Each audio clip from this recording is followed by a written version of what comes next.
Welcome to the STARS program, seniors taking active roles in society. And now, here's your host, Anita Finley. Well, it's Elvis. He's back. No, it's Chris McDonald, Memories of Elvis in Concert. Yes, he is back, and he's going to be up at the Kravis. And so I want to just interview him now and see what else is new. So thanks for coming on today, Chris. Oh, thank you very much for having me. Yeah, we're actually the 13th, Saturday 13th, probably, I guess, today when this runs. Exactly. Is that correct? Yes. Yeah. So we have a sold-out 7:30 p.m. show is sold out. Isn't that fabulous? Yeah, it's great. So we're really excited about that. So what we're wanting people to know is that the 1:30 p.m. matinee show is open, and if they want to come out and go downtown and grab some lunch and or an early brunch or whatever, and come over and see the show at 1:30, we've got our full production show there, and it's a big show. The 8-piece band. The dancers, and we do the tribute to the life and music of the king of rock and roll from the early 50s, Ed Sullivan and all those early television performances into the movie songs and then into the costume change into that black leather for that 68 comeback. And then we let you go out and have a drink or pause for the cause and then come back in and we do the 70s, the white fringe outfit that everybody knows from Las Vegas. All those great songs like Burnin' Love and My Way and Suspicious Minds. So it's a fun show, and it works for all ages. Yes, and having it up at the Kravis is very, very nice because parking is better. It's easy there if you do have valet if you want it. Otherwise, you have all that 6, 7, 8 floors, whatever, so parking. And as Chris said, you are right there downtown. You can do some other things. I happen to like matinees because I find it easier to drive. All this traffic. So go plan on doing this at 1:30, and then when you're out, if you'll be in love after the show, I can tell you that right now, and then you can go and, if you're with your lover, go get a hotel room, and if not, woo, something we do try to warm it up. We've got those beautiful love songs right. like "The Wonder of You" and "Can't Help Falling in Love," and right. We want you to get all shook up. Remember those times when you first started. Maybe doing things you didn't know you were going to be doing. Well, anyway, let's not get into that. Right. In fact, it's funny she mentioned that. I was with someone from England, and I don't know what brought it up, but she said, I never went to a drive-in theater. I said, you didn't? Oh. She said, did you? I said, absolutely. Right.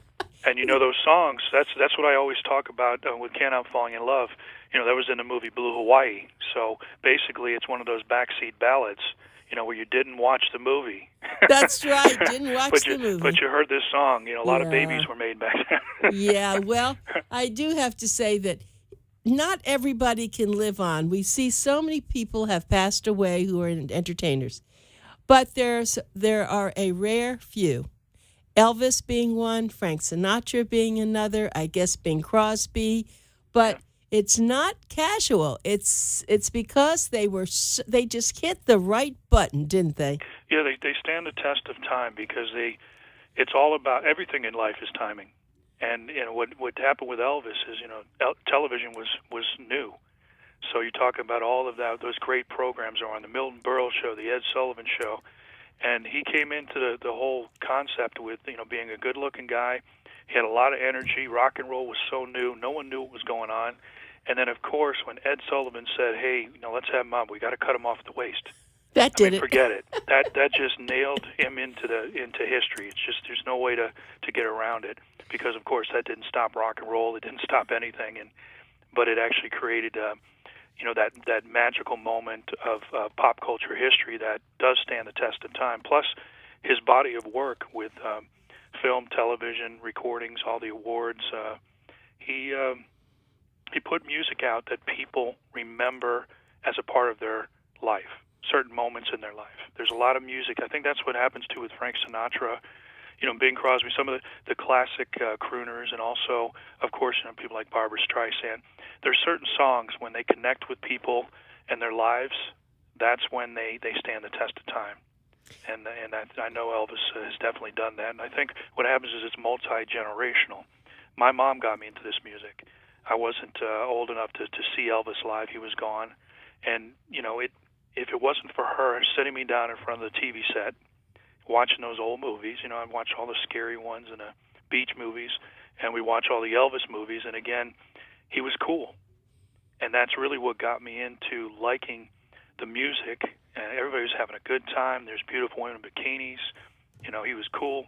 That's what got me into the music. And then I was able to study what he was about when it came to the music itself and how he loved all genres of music, blues, country, gospel, pop, and he put his own stamp on everything he did.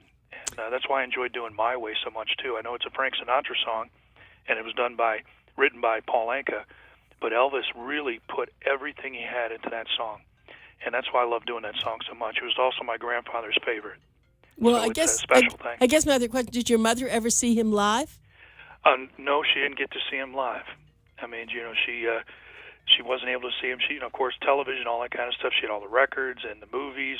That's what she was about. But no, she didn't see him live, and she regrets it. But one thing she does enjoy is the fact that I'm able to do that music. I'm able to keep it out there, for everybody to enjoy and see. Live performances. Something about live performance. I mean, if you're able to see a show live. Still, I know you can watch it on TV, you can watch it, watch Netflix or whatever you want to do. But live performance, there's a certain energy that's in that theater that I believe you can't get anywhere else except for in the theater. Yeah. And that's what we try to do with this show. We want you to come in, we want you to forget about everything else that's going on. We want you to be smiling, tapping your feet, clapping your hands, maybe blushing a little bit, remembering what happened when you heard the song the first time. Right.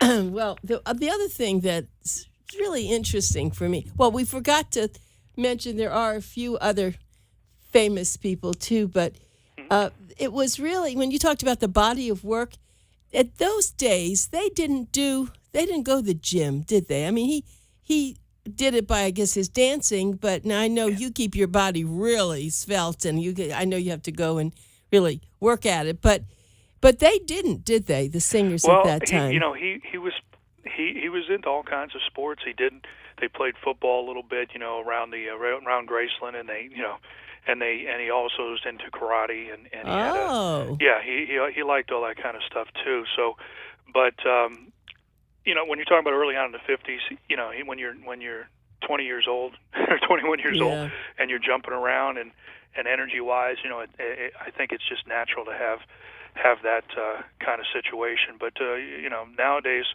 people do train more, people do push themselves more, and whether they have to because of what they're eating or what they're not eating or whatever it is. All I know is I did learn a couple things. Tragically he left us at only 42 years old, and of course he did get into situations that back then they didn't even have the Betty Ford Clinic yet. He was doing certain things later on that really added to his downfall when it came to the sleep, pills to sleep and sometimes to wake up. And he was on a concert schedule that at the end that was like constant. So he had all kinds of issues and health issues, and of course he left us way too young. And one of the things I've learned is, because of that, I saw that as, I don't know, just studied all the information. I just thought to myself, with that great gift and everything, it's just sad. So I myself personally, I guess you could say as a reference, I've never had a drink in my life, never had any drugs, never smoked, and I try to, the only thing I do is I do drink a little coffee once in a while. But other than that, I kind of try to take care of myself and do what needs to do to make sure that I have the energy level that I want to give everybody every time I'm on stage. Actually, that's what it's all about. As far as coffee, there's now people out there, nutritionists say that a couple of cups of coffee are okay. It can live well, yeah, that's what I'm life. hearing. So actually, this time it's okay. So that's good. You never know; it always changes. But the energy level on stage, there's something about it's a natural high, the give and take that you have with an audience, and you actually feel the endorphins, the adrenaline. I just love it so much. I can't even tell you. It's just something that's inside my spirit. I see that when I see you perform. I wanted to ask you a question. So you've been doing this for a while. Have the audiences changed? Are they younger? Are they still old? What do you see when you're up on the stage?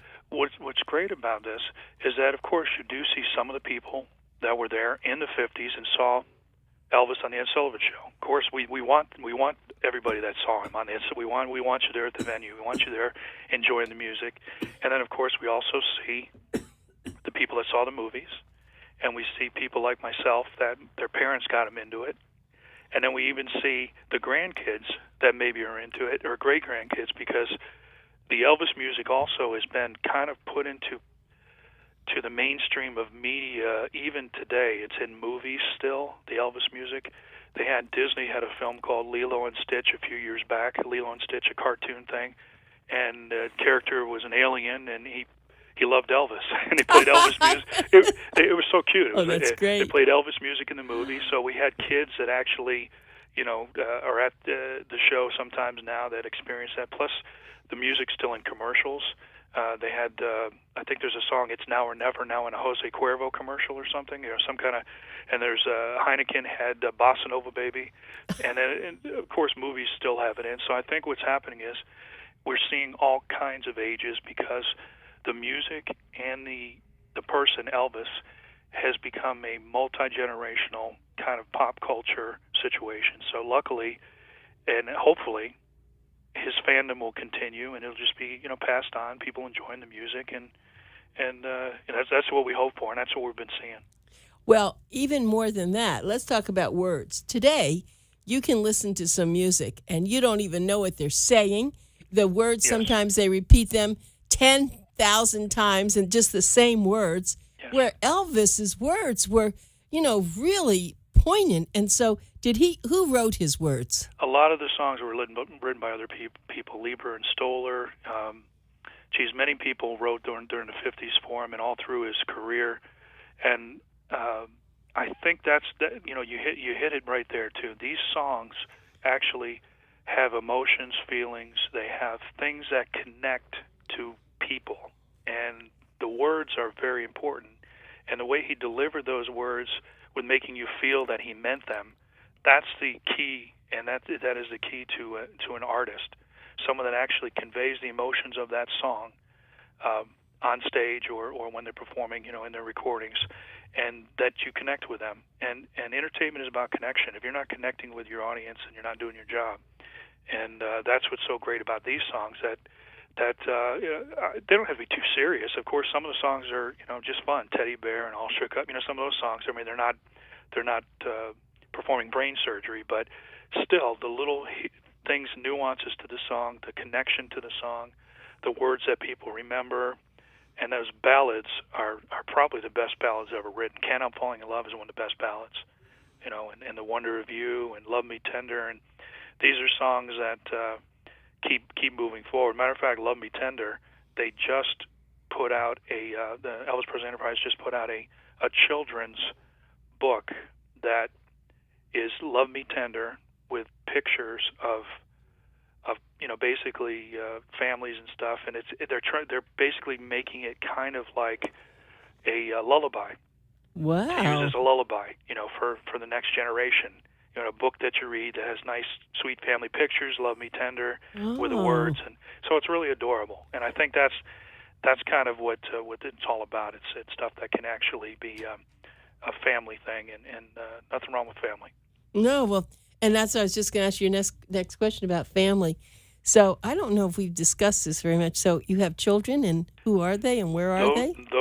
That's the stuff that I actually, as an entertainer, I actually keep that separate. Oh, okay. Yeah, All right. I've just always I believe that this is my personal feelings, and whether or not anybody believes this or not, or agrees, I keep my family separate, and I also keep my views separate. I believe an entertainer is supposed to entertain everybody. Right, and so you don't have any interference. I'm not political, okay. No political, and no.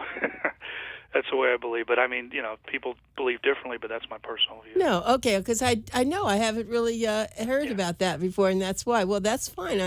I think that your children and your family probably like it. We have talked about your mom though, and that's okay because she's my wife and kids. I try to keep everything. Like I said, it's just a separate entity. It's just always nice. I know early on in old, Hollywood, it's basically they kind of believed in separating things and not getting political or not getting.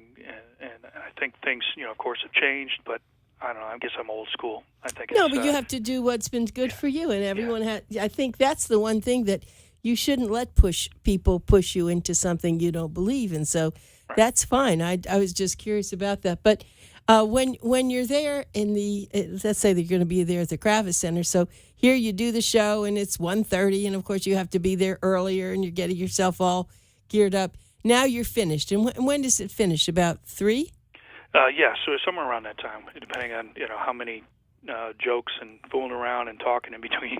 But Right. each show is different because the audience interaction is always there. We want to make sure people know that they're special.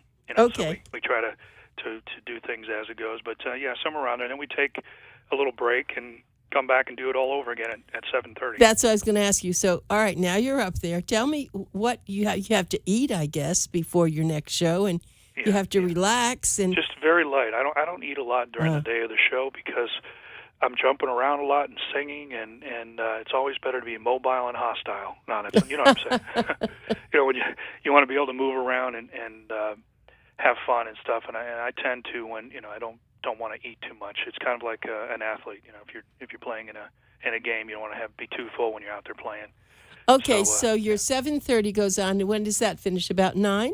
Yeah, somewhere around that time, sure. Mm-hmm.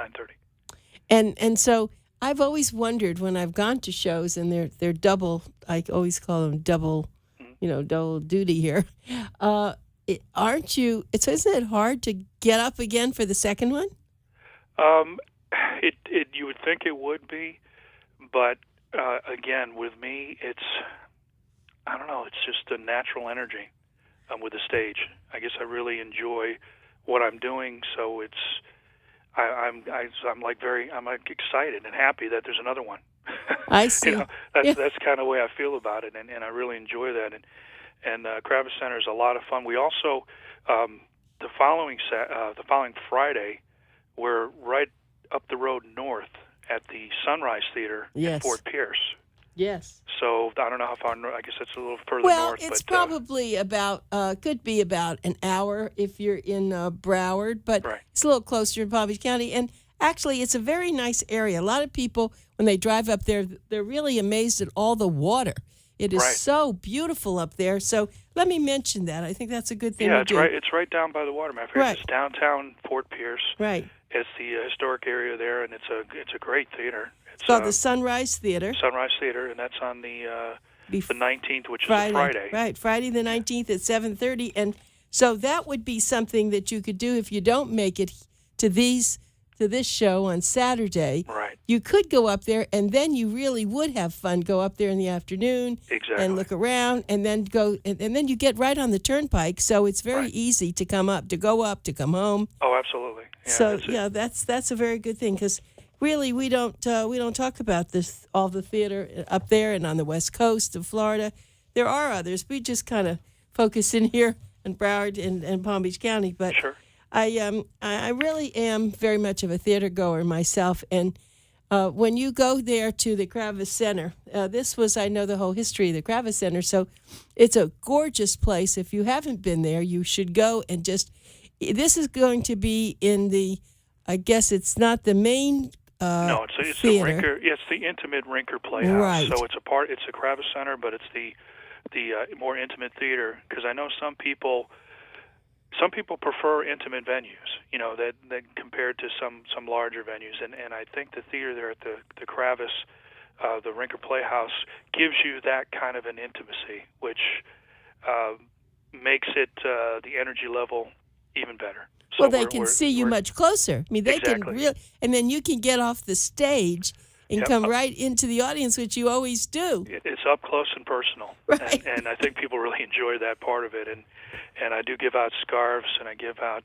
roses. The leis, the Hawaiian leis. Oh yeah, that's right. You do that. The Hawaiian leis during Candle Falling in Love. Exactly. And I'm able to maybe hold somebody's hand and sing to them, and it's just fun. It's really it's a great venue, and it's the intimacy is just a lot of fun. So. Do you ever, now this is really personal, you ever get love letters from your audience? I had, well, I've gotten all kinds of things when it comes to interesting situations. I've had underwear thrown on the stage, and even now, my I've had goodness, underwear, I thought that went out underwear with and door Elvis. handles of my vehicle outside the venue. No. And, all kinds of crazy stuff. No, wait, that is funny. Yeah. So Yeah, they know what your vehicle is then. Well, of course, you're talking sometimes during the club days here. Okay. When you're getting Yeah. started at the club days, Right. there's a different Yeah. issues there. But yeah, we try to. Usually, most of the time when it comes to the theater shows, we're in a protected parking area. But basically, with some of the other early on, you're dealing with venues that are with the alcohol flowing, and you know what I mean. So. Sure. But let me just say that for people who have not seen Chris McDonald, he's the person we're talking with now. And I've said this to him, and I know it embarrasses him. I really think he looks better than Elvis, but he always says, how no, much I do I owe don't you? know. He always says no. But I've seen Elvis, and I've seen, I am old enough that I did see Elvis in person. He was young and all, but Chris is really good looking, and he's really very sexy, and he sings beautifully, and he has this great group. So it's really worth your going. I mean, Thank you very just much. tell you very much so. And then we don't want to forget the group he has with him because they are so talented. Yeah, it's a 8-piece band, so there's a lot of sound. We've got a 4-piece horn section in there, and the rhythm section, and some of the guys sing backup harmony, and then the 2 couple dancers. So we bring the girls in there, and they do the Viva Las Vegas and Jailhouse Rock and Little Less Conversation. So they bring in that kind of movie feel, all those movies where he'd always have a girls dancing with him when he was singing and stuff. So we brought them in for that movie feel. So it's just a lot of fun. And we also run video clips in between that kind of bring you into those different eras. We tell I forgot you a story. to tell you people that. Oh, Yeah. they're great. Yeah, it kind of moves you in from the Ed Sullivan intros, gives his intro like he did, and we have in between where it tells you about how Elvis went into the movies, and then in between how it went through the movies into the black leather, and then the start of the 70s brings you back into some of those big concerts like the Aloha from Hawaii concert, which he did in Hawaii. So we kind of tell you, it's really a kind of a story of the shy, humble country boy who became the king of rock and roll. So we start off in the 50s and move all the way through to the concert years, and at the same time we're entertaining you, but we're also giving it a historical perspective. So it's different, I think, and it's done as a tribute. It's not an over-the-top impersonation. It's a very natural tribute, and we definitely talk about what Elvis did, because there's only one Elvis. And he did all this. I didn't do it all. I only talk about what he did, but we want to go ahead and give you the live energy of the music and the live energy of the performance style, and it's all done in tribute to the one and only Elvis Presley. Well, Elvis Presley, the whole point of Elvis Presley, so many people know about him because I went on a press trip on a cruise ship, and they had a lot of great people, but they had probably 10 Elvises, 10 people dressed as Elvis. Now, I'd already known you, and I already had seen what you do, and they looked so funny. Some it wasn't natural hair, they had their wigs on, and some were short and fat. And I mean, but there are a few who are okay, but boy, when they sang, it didn't sound like you. Well, I appreciate that, and again, it's done with natural vocals as a tribute, and there's some people out there, and they're impersonators. They love them too, and they do what they do, and that's what they like doing, and that's wonderful. I just try to do our show as a tribute, and that's why I call Chris McDonald's Memories of Elvis. So I put my name out in front to let people know these are my memories of what Elvis meant to me. It means to me, and we can share our memories together of what Elvis means through the songs, and that's why I kind of do it that way. I just want people to know that it's not over the top impersonation, that the vocals are natural and close to Elvis, but at the same time I'm hoping that you appreciate me as an entertainer. And that's kind of the way it's done. They will. And let me just reiterate this. Okay. So it's Saturday, January the 13th. So you're going to be hearing that today. Saturday the 13th, you can go at 1:30. You can get tickets. Now, the one for 7:30 is sold out. So Make sure you get the one for 1:30. Yes. And it's at the Marshall Rinker Playhouse. And the phone number to call, you ought to do this right now. You're listening early in the morning, so just get on the phone, or you can go to kravis.org and buy your ticket. The phone number is 800-572-8471. But the best thing you can do, really, is to go to kravis.org because you'll see it and you can click on the tickets. They'll be waiting for you at Yes.